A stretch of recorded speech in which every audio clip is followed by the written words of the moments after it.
Yet, no errors committed, and 2 are left on base. After 1 completed, Flomaton 0, St. Luke's 2 will be back out.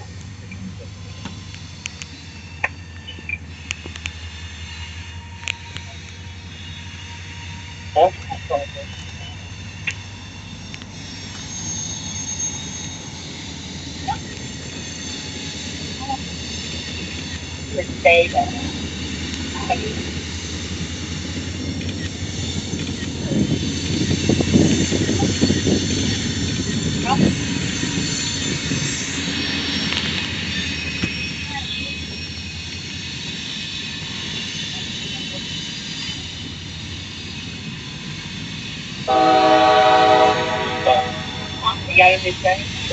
Huh? That's not the same one you used last week. You got a new one?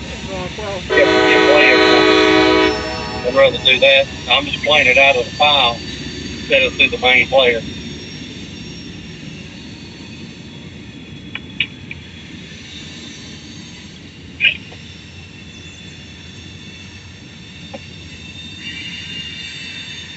Back to Flomaton, Alabama, with the Flomaton Hurricanes trail 2-0 to St. Luke's. Top of the second here. To the plate, Rice, McLemore, and in the hole on deck, Brody Hale.